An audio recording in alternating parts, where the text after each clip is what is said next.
এতিয়া চৰকাৰে গোটৰ মহিলাসকলক যি 25,000কৈ টকা দিব বুলি কৈছে, এই পইচাটো একচুৱেলি কোনসকল মহিলাই পাব নে সকলোৱে পইচাটো লাভ কৰিব?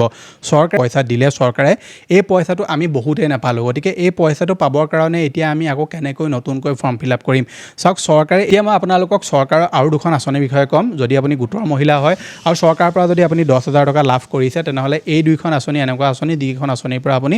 10,000 নহয় 50,000 বা লাখ টকাও আপোনালোকে লাভ কৰিব পাৰে।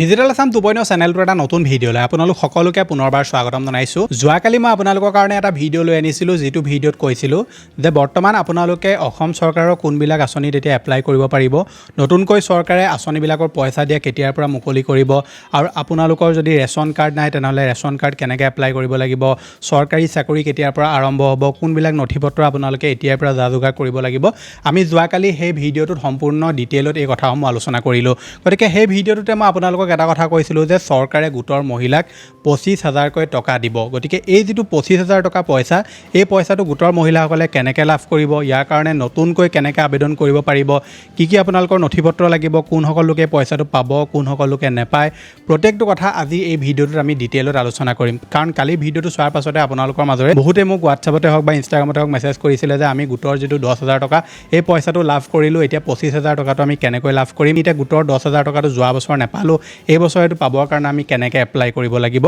গতিকে আটাইখিনি কথা আপোনালোকে জানিবৰ কাৰণে ভিডিঅ'টো সম্পূৰ্ণভাৱে প্ৰথমৰ পৰা শেষলৈকে চাব। এতিয়ালৈকে আপুনি ভিডিঅ'টোত যদি লাইক এটা কৰা নাই, ফটাফট ভিডিঅ'টোত লাইক এটাও কৰি দিয়ক। চেনেলটোলৈ যদি প্ৰথম আহিছিলে ছাবস্ক্ৰাইব কৰি লওক এনেকুৱা ধৰণৰ ইনফৰ্মেটিভ ভিডিঅ' ৰেগুলাৰ চাবৰ কাৰণে। আহক এতিয়া ভিডিঅ'টো আৰম্ভ কৰোঁ। ভিডিঅ'টো আৰম্ভ কৰাৰ আগতে সৰু এটা অনুৰোধ, আপুনি যদি এতিয়ালৈকে আমাৰ হোৱাটছআপ চেনেলটো ফ'ল' কৰা নাই, যিটো হোৱাটছআপ চেনেলত মই বহুতবিলাক সৰু সুৰা আপডেটৰ লগতে চৰকাৰী স্কলাৰশ্বিপে হওক, চৰকাৰী চাকৰিয়ে হওক বা যিকোনো ধৰণৰ কাম যদি আপুনি আমাৰ থ্ৰুদি কৰিব বিচাৰে, তেনেহ'লে সকলোবিলাক আপোনালোকে আমাৰ থ্ৰুদি কেনেকৈ কৰাব লাগিব সম্পূৰ্ণ ডিটেইলছ মই আমাৰ হোৱাটছআপ চেনেলত দি থোৱা আছে। হোৱাটছআপ চেনেলটো টোটেলি ফ্ৰী হয়, লিংকটো মই ডেছক্ৰিপশ্যনত দি থোৱা আছে। এই ভিডিঅ'টো চাই আপোনালোকে ফ'ল' কৰি ল'ব। এতিয়া আপোনালোকৰ মাজৰে বহুতে মোক এটা কুৱেশ্যন সুধি আছিলে যে যোৱাবাৰ গোটৰ মহিলাসকলক যি 10,000 টকা পইচা দিলে চৰকাৰে, এই পইচাটো আমি বহুতেই নাপালোঁ। গতিকে এই পইচাটো পাবৰ কাৰণে এতিয়া আমি আকৌ কেনেকৈ নতুনকৈ ফৰ্ম ফিল আপ কৰিম? চাওক, চৰকাৰে এইবাৰ যিটো পইচা 25,000কৈ দিব বুলি কৈছে, তেওঁলোকে এই পইচাটো সেইসকল মহিলাকহে দিব যিসকলে যোৱাবাৰ পইচা পাইছিলে। কিন্তু যিসকলে ধৰি লওক যোৱাবাৰ পইচা নেপালে, তেওঁলোকে যদি নতুনকৈ আবেদন কৰিব বিচাৰে, তেনেহ'লে চৰকাৰে ইয়াৰ ওপৰত কোনো ধৰণৰ, মই ভিডিঅ'টো বনাই থকালৈকে কোনো ধৰণৰ তেওঁলোকে গাইডলাইনছ দিয়া নাই বা নতুনকৈ তেওঁলোকে পইচা দিব বুলি ক'তো উল্লেখ কৰা নাই। গতিকে আপোনালোকে ৱেইট কৰিব লাগিব। যদি চৰকাৰে নতুন যিসমূহ গোট আহিছে বা যিসকলে পইচা নেপালে তেওঁলোকক পইচা দিয়াৰ যদি কিবা আবেদন প্ৰক্ৰিয়া আৰম্ভ কৰে, তেনেহ'লে মই আপোনালোকক ভিডিঅ' বনাই নিশ্চয় জনাই দিম। এতিয়া চৰকাৰে গোটৰ মহিলাসকলক যি 25,000কৈ টকা দিব বুলি কৈছে, এই পইচাটো একচুৱেলি কোনসকল মহিলাই পাব নে সকলোৱে পইচাটো লাভ কৰিব?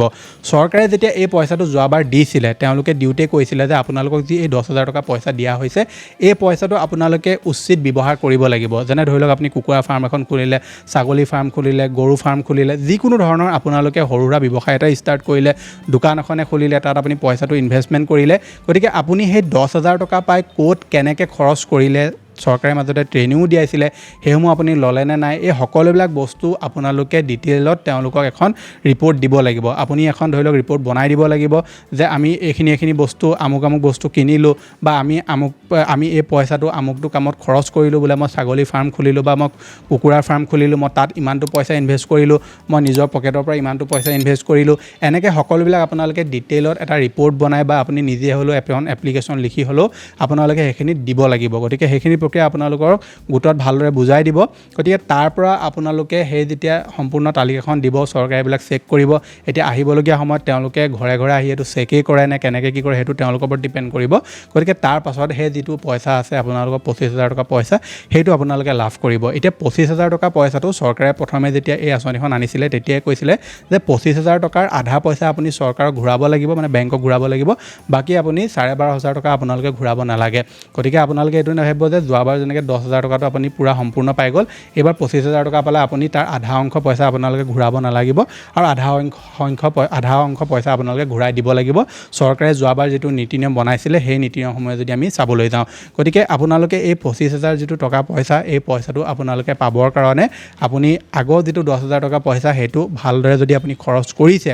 উচিত কামত যদি আপুনি ইউজ কৰিছে, তেনেহ'লে আপোনালোকে নিশ্চয় 25,000 টকাটো লাভ কৰিব। কিন্তু এই পইচাটো চৰকাৰে কেতিয়া দিব, কোন মাহত দিব, তাৰ ওপৰত তেওঁলোকে কোনো আপডেট দিয়া নাই। গতিকে আপোনালোকৰ গোটত ইয়াৰ বিষয়ে আৰু আপুনি ভালদৰে সবিশেষ জানিব পাৰিব আৰু আপোনালোকে এটা ভালদৰে ৰিপৰ্ট তৈয়াৰ কৰিব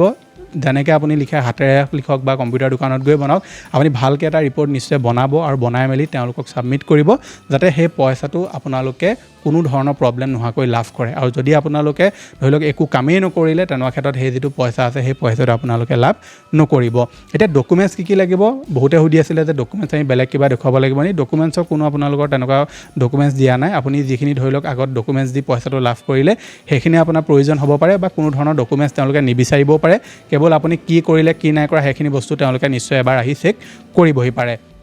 এতিয়া মই আপোনালোকক চৰকাৰৰ আৰু দুখন আঁচনিৰ বিষয়ে ক'ম যদি আপুনি গোটৰ মহিলা হয় আৰু চৰকাৰৰ পৰা যদি আপুনি 10,000 টকা লাভ কৰিছে তেনেহ'লে এই দুইখন আঁচনি এনেকুৱা আঁচনি যিকেইখন আঁচনিৰ পৰা আপুনি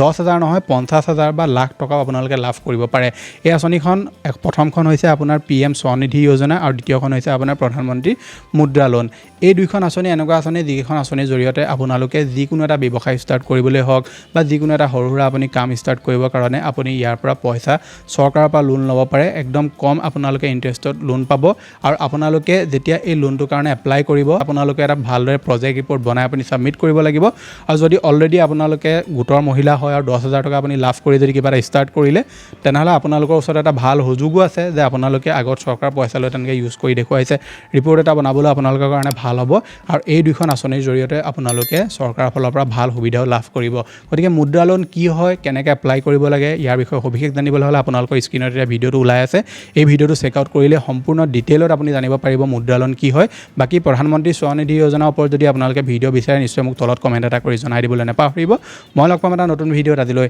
ধন্যবাদ